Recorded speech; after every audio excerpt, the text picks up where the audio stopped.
आप सभी को पौष मास के शुक्ल पक्ष की पुत्रदा एकादशी की हार्दिक शुभकामनाएं। पुत्रदा एकादशी के दिन भगवान विष्णु जी की पूजा करने से संतान प्राप्ति के योग बनते हैं और संतान पर आने वाला हर संकट भगवान श्री हरि की कृपा से दूर हो जाता है। साथ ही पौष पुत्रदा एकादशी के दिन इस व्रत कथा को पढ़ने अथवा सुनने से संतान का भविष्य आजीवन के लिए उज्जवल एवं सुरक्षित बना रहता है। इस एकादशी का व्रत निसंतान को भी सुंदर पुत्र प्रदान करने में समर्थ है। संतान प्राप्ति और उनकी रक्षा एवं प्रगति के लिए प्रत्येक नर नारी को यह व्रत करना चाहिए। आज सुदर्शन चक्रधारी भगवान विष्णु जी के नारायण स्वरूप की पूजा की जाती है। तो आइए अब सुनते हैं पुत्रदा एकादशी की व्रत कथा और आरती। महाराज युधिष्ठिर ने भगवान श्री कृष्ण से पूछा, हे भगवान, आपने सफला एकादशी का महात्म्य बताकर बड़ी कृपा की। अब कृपा करके यह बताइए कि पौष शुक्ल एकादशी का क्या नाम है, उसकी विधि क्या है और उसमें कौन से देवता का पूजन किया जाता है। भक्त वत्सल भगवान श्री कृष्ण बोले, हे राजन, इस एकादशी का नाम पुत्रदा एकादशी है। इसमें भी नारायण भगवान की पूजा की जाती है। इस चर और अचर संसार में पुत्रदा एकादशी के व्रत के समान दूसरा कोई व्रत नहीं है। इसके पुण्य से मनुष्य तपस्वी, विद्वान और लक्ष्मीवान होता है। इसकी मैं एक कथा कहता हूँ, सो तुम ध्यान पूर्वक सुनो। भद्रावती नामक नगरी में सुकेतुमान नाम का एक राजा राज्य करता था। उसके कोई भी पुत्र नहीं था। उसकी स्त्री का नाम शैव्या था। वह निसंतान होने के कारण सदैव चिंतित रहा करती थी। राजा के पितर भी रो रो कर पिंड लिया करते थे और सोचा करते थे कि इसके बाद हमको कौन पिंड देगा। राजा को भाई, बांधव, धन, हाथी, घोड़े, राज्य और मंत्री, इन सब में से किसी से भी संतोष नहीं होता था। वह सदैव यही विचार करता रहता था कि मेरे मरने के बाद मुझको कौन पिंड दान करेगा। बिना पुत्र के पितरों और देवताओं को ऋण मैं कैसे चुका सकूंगा। जिस घर में पुत्र न हो उस घर में सदैव अंधेरा ही रहता है। इसलिए पुत्र उत्पत्ति के लिए प्रयत्न करना चाहिए। जिस मनुष्य ने पुत्र का मुख देखा है वह धन्य है। उसको इस लोक में यश और परलोक में शांति मिलती है, अर्थात उनके दोनों लोक सुधर जाते हैं। पूर्व जन्म के कर्म से ही इस जन्म में पुत्र और धन आदि प्राप्त होते हैं। राजा इसी प्रकार रात दिन चिंता में लगा रहता था। एक समय तो राजा ने अपने शरीर को त्याग देने का निश्चय किया, परंतु आत्मघात को महान पाप समझकर उसने ऐसा नहीं किया। एक दिन राजा ऐसा ही विचार करता हुआ अपने घोड़े पर चढ़कर वन को चल दिया तथा पक्षियों और वृक्षों को देखने लगा।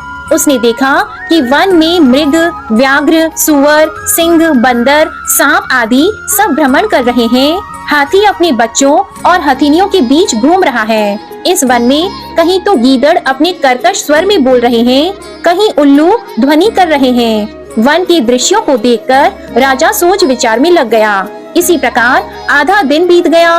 वह सोचने लगा कि मैंने कई यज्ञ किए, ब्राह्मणों को स्वादिष्ट भोजन से तृप्त किया, फिर भी मुझको दुख प्राप्त हुआ, ऐसा क्यों। राजा प्यास के मारे अत्यंत दुखी हो गया और पानी की तलाश में इधर उधर फिरने लगा।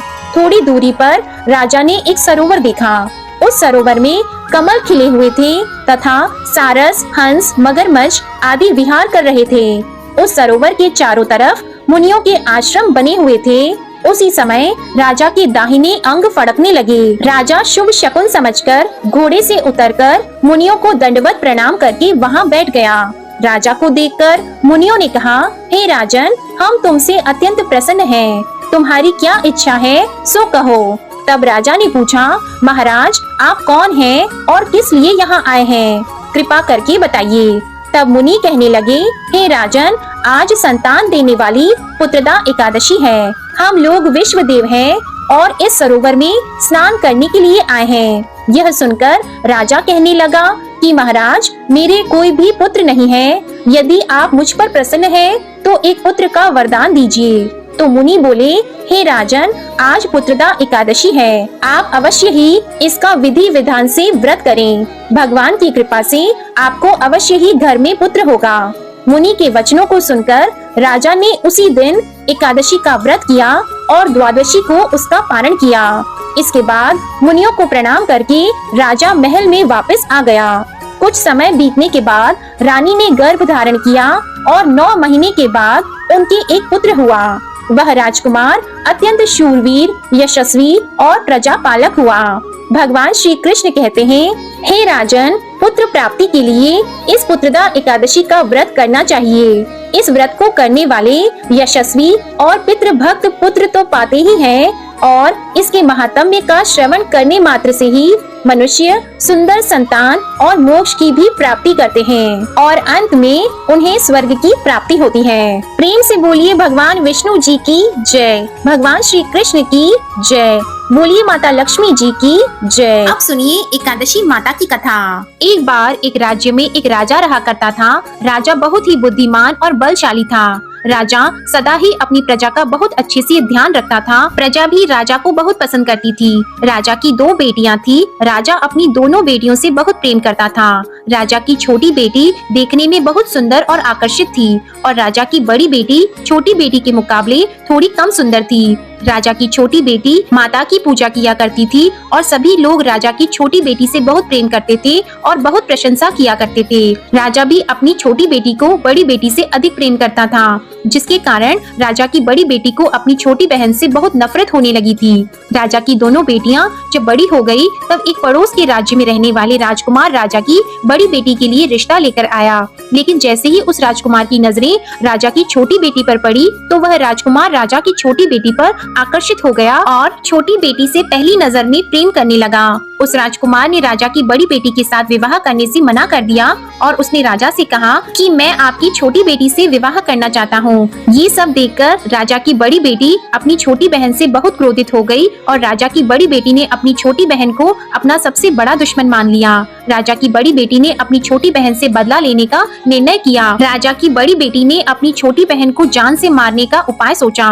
राजा की बड़ी बेटी ने अपनी छोटी बहन को मारने के लिए सबसे पहले एक लड्डू में जहर मिलाकर अपनी छोटी बहन को दे दिया और उसको लड्डू खाने के लिए कहा। लेकिन लड्डू खाने के बाद भी छोटी बहन को कुछ भी नहीं हुआ। बड़ी बहन ये देखकर बहुत आश्चर्यचकित हो गई, लेकिन बड़ी बहन ने हार नहीं मानी। जब उसकी छोटी बहन रात में कमरे में सो रही थी, तब उसने एक मटके में सांप रखकर उसके कमरे में छोड़ दिया, लेकिन सांप भी छोटी बहन का कुछ नहीं कर पाया। जिसके बाद बड़ी बहन ने अपनी छोटी बहन से कहा कि चलो हम लोग कुएं में से पानी भर कर लाते हैं। जिसके लिए वह अपनी छोटी बहन को पानी भरने के बहाने कुएं के पास ले गई और उसने अपनी छोटी बहन को कुएं में धक्का दे दिया। लेकिन छोटी बहन को तब भी कुछ नहीं हुआ, क्योंकि हर बार ग्यारस माता उसकी रक्षा कर रही थी और उधर बड़ी बहन अपने सारे प्रयास के बाद भी असफल हो रही थी, जिससे वह बहुत क्रोधित हो गई और फिर उसने अपनी छोटी बहन के पास जाकर उससे प्रश्न किया कि मेरी छोटी बहन, क्या तुमको पता है कि भगवान ने सबको मृत्यु एक निश्चित समय पर लिखी हुई है और कैसे तुम्हारी या मेरी मृत्यु होगी, क्या ये तुम जानती हो? तब छोटी बहन ने अपनी बड़ी बहन को बताया कि हाँ दीदी, मैं तो जानती हूँ मेरी मृत्यु कैसे होगी। छोटी बहन से ये सब बातें सुनकर बड़ी बहन मन ही मन बहुत प्रसन्न होने लगी और उसने अपनी छोटी बहन से कहा कि तो तुम मुझे अपनी मृत्यु का राज बताओ। तब छोटी बहन ने अपनी बड़ी बहन से कहा कि मेरी मृत्यु तो एक तोते में है। जो तोते के गले में एक हार है, उससे मेरी मृत्यु होगी। जब तक कोई भी व्यक्ति तोते को मारकर उस हार को अपने गले में पहनेगा तो मैं मूर्छित हो जाऊंगी और जैसे ही उस हार को अपने गले से उतारेगा तो मैं वापस से जीवित हो जाऊंगी। अपनी छोटी बहन की मृत्यु का राज जानकर बड़ी बहन बहुत खुश हुई और उसने अपनी छोटी बहन को मारने के लिए उसके पालतू तोते को ढूंढना शुरू कर दिया। और छोटी बहन को इस बात का आभास हो गया था कि कोई उसकी जान लेना चाहता है, जिसके लिए वह अपने पिताजी के पास गई और उसने अपने पिताजी से कहा कि पिताजी, मेरी मृत्यु के बाद आप मुझे मत जलाइएगा, बल्कि आप मुझे अपनी पुरानी वाली हवेली में एक पलंग में लिटाकर छोड़ दीजिएगा। अपनी छोटी लड़की की ये बातें सुनकर राजा बहुत आश्चर्यचकित हो गया। राजा ने अपनी छोटी बेटी से पूछा कि बेटी, तुम ये क्या कह रही हो? तब राजा की छोटी बेटी ने बताया कि पिताजी, समय किसी के लिए नहीं रुकता है, क्या कब किसको हो जाए इसका किसी को कुछ नहीं पता। फिर राजा ने अपनी छोटी बेटी से कहा कि तुम ऐसी बातें क्यों करती हो? 2-3 दिन के बाद तो तुम्हारा विवाह है। लेकिन छोटी बेटी ने अपने पिताजी को ऐसा करने पर मजबूर कर दिया और उनसे वचन ले लिया। राजा ने भी अपनी छोटी बेटी की बात स्वीकार कर ली और 2-3 दिनों के बाद जब शादी का समय आया, तब राजकुमार बारात लेकर राजा के घर आया और राजकुमार और राजा की छोटी बेटी का विवाह शुरू हो गया। जैसे ही राजा की छोटी बेटी राजकुमार के साथ फेरे लेना शुरू हुई तो उसकी बड़ी बहन अपनी छोटी बहन के कमरे में जाकर उसके तोते को पकड़ लेती है और उसको जान से मार देती है। तोते के गले में जो हार था उसको अपने गले में धारण कर लेती है और जैसे ही बड़ी बहन उस हार को अपने गले में धारण करती है तो उधर छोटी बहन 3.5 ही फेरे ले पाती है और वहीं पर बेहोश होकर गिर जाती है। जिसके बाद राजा ने बड़े बड़े दर्द हकीमों को बुलाया और अपनी छोटी बेटी का इलाज करने के लिए कहा। राजा की बात सुनकर जब वैद्य ने छोटी बेटी को देखा तो राजा को बताया कि आपकी छोटी बेटी ना तो जीवित है और ना मरी हुई है, ऐसा मैं पहली बार देख रहा हूँ। राजा ने वैद्य और हकीम को ये बात बाहर बताने से मना कर दिया और उनको कहा कि अगर तुमने ये बात किसी को बाहर बताई तो हम तुमको फांसी दे देंगे। राजा ने अपनी छोटी बेटी को पुराने महल में जाकर एक पलंग में लेटा दिया और वहाँ पर कुछ सैनिकों को तैनात कर दिया। इसके बाद राजा वापस अपने महल पर आ गया। राजा की बड़ी बेटी अपने पिताजी के पास आई और कहने लगी कि पिताजी, अगर ये शादी संपन्न नहीं हुई तो आपकी इज्जत का क्या होगा? आप कहें तो मैं आपकी इज्जत बचाने के लिए राजकुमार से शादी करने के लिए तैयार हूँ। जिसके बाद राजा ने अपनी बड़ी बेटी की बात मान ली और राजा ने बड़ी बेटी को छोटी बेटी के कपड़े पहनाकर मंडप में भेज दिया। लेकिन राजकुमार ये जान गया कि ये राजा की छोटी बेटी नहीं है बल्कि ये राजा की बड़ी बेटी है। लेकिन जब राजकुमार ने शादी करने से मना किया तो सभी लोगों ने राजकुमार को बेबस करके राजा की बड़ी बेटी से बचे हुए फेरों को संपन्न करा दिया और विवाह संपन्न हुआ। जिसके बाद राजकुमार राजा की बड़ी बेटी को अपने महल में ले गया। विवाह होने के बाद राजकुमार उससे ना तो बात करता था, ना उसे पसंद करता था और ना ही उसके आसपास भटकता था। और राजकुमार ने ये फैसला लिया था कि वह अपनी प्रेमिका को ढूंढ कर रहेगा और ये जानकर रहेगा कि उसके साथ क्या हुआ है। एक दिन राजकुमार अपने घोड़े पर सवार होकर राजा के पुराने महल के पास पहुंचा, जहां पर उसने कुछ सैनिकों को देखा। महल के पास पहुंचकर राजकुमार ने जब महल को ध्यान से देखा तो वह समझ गया कि ये तो हमारे ससुर जी का महल है। तब राजकुमार ने सैनिकों से पूछा कि तुम लोग यहाँ क्या कर रहे हो और इस महल के अंदर उस पलंग में कौन लेटा है? जिसके बाद सैनिकों ने बताया कि यहाँ पर राजा की छोटी बेटी लेटी है। ये सुनकर राजकुमार बहुत प्रसन्न हो गया और वह तुरंत अपनी प्रेमिका के पास पहुँच गया और उसकी सेवा करने लगा। जैसे ही रात हुई तो राजा की छोटी बेटी उठकर खड़ी हो गई। राजकुमार ये देखकर बहुत खुश हो गया और उसने अपनी प्रेमिका से पूछा कि तुम यहाँ क्या कर रही हो? तुम मेरे साथ मेरे घर चलो। राजा की छोटी बेटी ने राजकुमार को सारी बातें बता दी कि मेरी जान एक तोते में बसती थी और मैंने ये बात सिर्फ अपनी बड़ी बहन को बताई थी और मुझे पता है कि उसने ही मुझे मारने का प्रयास किया है। उसके पास एक हार है जिसको वह सुबह पहन लेती है और रात को उतार देती है। जब तक वो हार को पहन कर रखती है तब तक मैं मूर्छित रहती हूँ और जैसे ही वो हार को उतार देती है तो मैं जीवित हो जाती हूँ और जब तक मेरी बड़ी बहन के पास वो हार रहेगा तब तक मैं ऐसे ही जीवित और मूर्छित होती रहूंगी। अगर मेरी बड़ी बहन के पास जो हार है वो मेरे हाथ लग जाए तो मैं हमेशा के लिए जीवित हो जाऊंगी। राजकुमार ये सब बातें सुनकर राजा की छोटी बेटी के पास रहने का निर्णय ले लेता है और उसने अपने बचे हुए सारे फेरे उस पलंग में लेटी हुई राजकुमार की छोटी बेटी के साथ ले लिए और अपना विवाह पूर्ण कर लिया और वहीं पर वो रहने लगा। देखते ही देखते कुछ समय में राजा की छोटी बेटी और राजकुमार की पत्नी गर्भवती हो गई। एक दिन राजकुमार को किसी काम से बाहर जाना पड़ा। तब छोटी बहन के पेट में बहुत तेज से दर्द होने लगा, जिसके बाद उसने माता का आह्वान किया। जिसके बाद वहाँ माता प्रकट हुई और उन्होंने अपने भक्तों के दर्द को दूर किया और एक पुत्र की प्राप्ति करवाई। और वहीं पर अचानक से राजकुमार भी आ गया। राजकुमार ने ग्यारस माता को देखा तो वह आश्चर्यचकित हो गया और उसने तुरंत ग्यारस माता को प्रणाम किया और ग्यारस माता ने राजकुमार से कहा, जब तुम्हारा पुत्र 5 वर्ष का हो जाए तो तुम आकर अपनी पत्नी का हार इसकी गले में डाल देना। और देखते ही देखते राजकुमार और राजा की छोटी बेटी का पुत्र 5 वर्ष का हो जाता है। तो राजकुमार अपने बेटे से कहता है कि बेटा, मैं कुछ काम से बाहर जा रहा हूँ, तुम अपनी माता का ध्यान रखना, और वहाँ से चला जाता है।